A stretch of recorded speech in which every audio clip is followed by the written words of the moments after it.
آج کی اس خوبصورت باوقار پر مسرت نشست میں میری گفتگو کا عنوان صدق مقال کے حوالہ سے ہے۔ دعا فرمائیں کہ رب کائنات میری زبان پہ کلمۃ الحق جاری فرمائے۔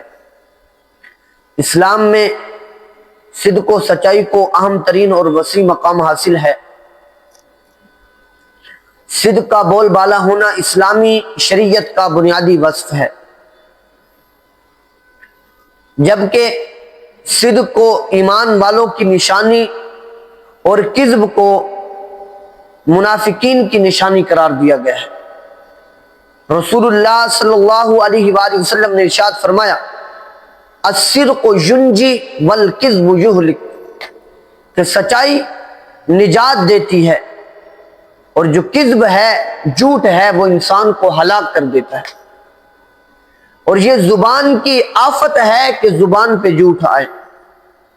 بلکہ صحابہ کرام رضوان اللہ تعالی علیہ مجمعین نے حضور علیہ الصلوۃ والسلام کی بارگاہ میں عرض کی، یا رسول اللہ صلی اللہ علیہ وسلم، ایکون المؤمن جبانا؟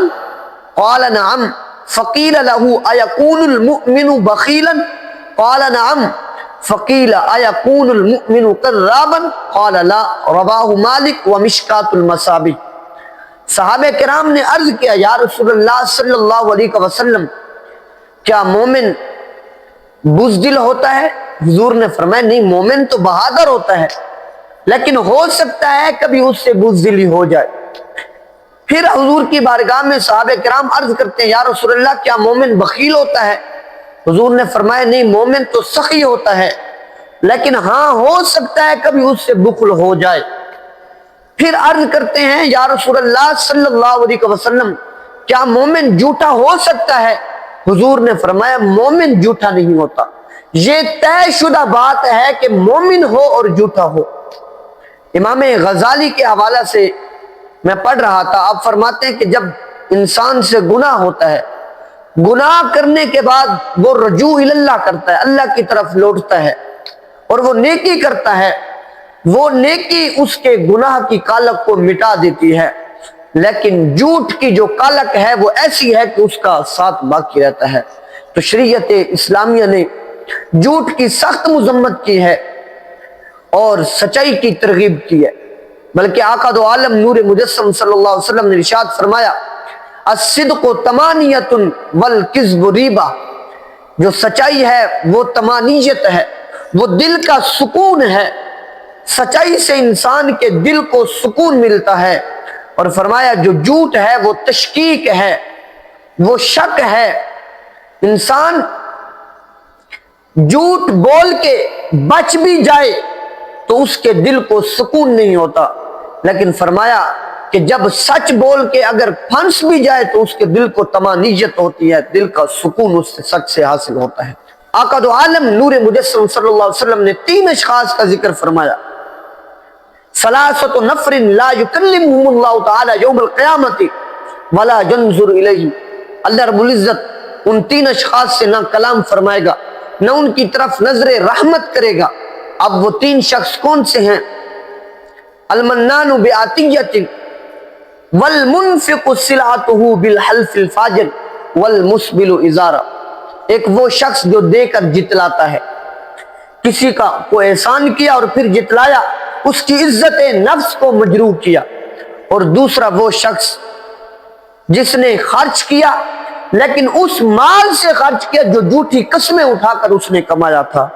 اور تیسرا وہ شخص جس نے اپنے تہ بند کو، اپنی شلوار کو اپنے ٹخنوں سے نیچے لٹکائے رکھا، تکبر کی وجہ سے، فخر کی وجہ سے، غرور کی وجہ سے۔ بلکہ آقا دو عالم نور مجسم صلی اللہ علیہ وسلم نے فرمایا کہ جو شخص اپنی شلوار کو اپنے ٹخنوں سے نیچے لٹکاتا ہے، فرمایا وہ جگہ کل بروز قیامت جہنم کی آگ میں جلائی جائے گی۔ صحابہ کرام رضوان اللہ تعالی علیہم اجمعین عرض کرتے ہیں کہ حضور علیہ الصلوۃ والسلام اپنے تہ بند کو، اپنی شلوار کو اتنا اونچا کر لیتے تھے کہ ہمیں حضور کی پنڈلیوں کی سفیدی نظر آیا کرتی تھی۔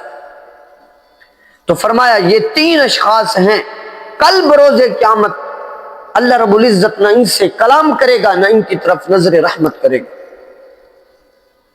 آقا دو عالم نور مجسم صلی اللہ علیہ وسلم کا یہ فرمان میں آپ کے گوش گزار کرنا چاہتا ہوں۔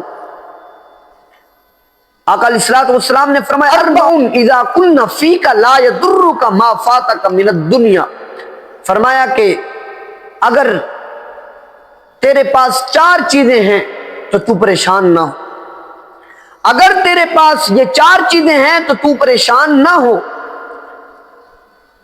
دنیا کی اور کوئی چیز تیرے پاس نہیں ہے، بینک بیلنس نہیں ہے، دولت نہیں ہے، گاڑی نہیں ہے، کوٹھی نہیں ہے، حتیٰ کہ رہائش کا مکان بھی نہیں ہے تیرے پاس، اگر یہ 4 چیزیں یہ ہیں تو دنیا کی کسی کمی کو کمی نہ سمجھنا۔ اور وہ 4 چیزیں کون سی ہیں؟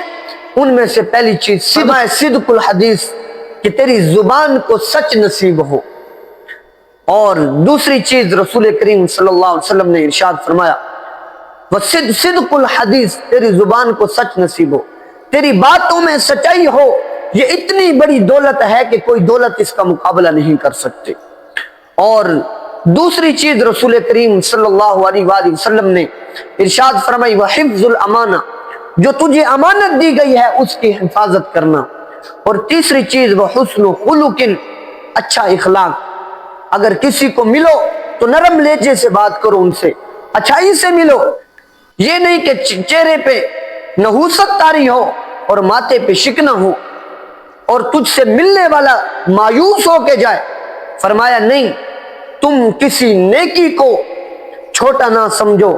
فرمایا اگر تم اپنے مسلمان بھائی کو خندہ پیشانی سے ملو، پیار سے ملو، اچھائی سے ملو، تمہارے چہرے پہ شگفتگی ہو، تمہارا چہرہ خوشی سے کھلا ہوا ہو، فرمایا یہ بھی چھوٹی نیکی نہیں ہے، یہ بھی بہت بڑی نیکی ہے۔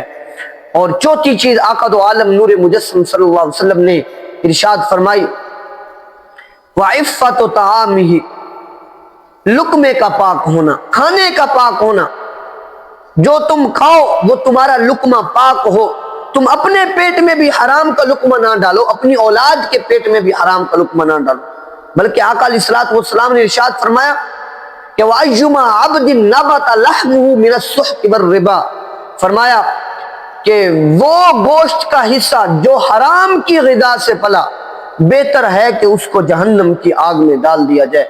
تو ان 4 چیزوں کے بارے میں رسول کریم صلی اللہ علیہ وسلم نے ارشاد فرمایا اگر یہ 4 چیزیں تمہیں مل جائیں، 4 چیزیں تمہارے پاس ہوں تو دنیا کی کسی کمی کو کمی نہ سمجھنا۔ اللہ رب العزت ہم کو صدق مقال کی توفیق عطا فرمائے۔ وما علیہ الا البلاغ۔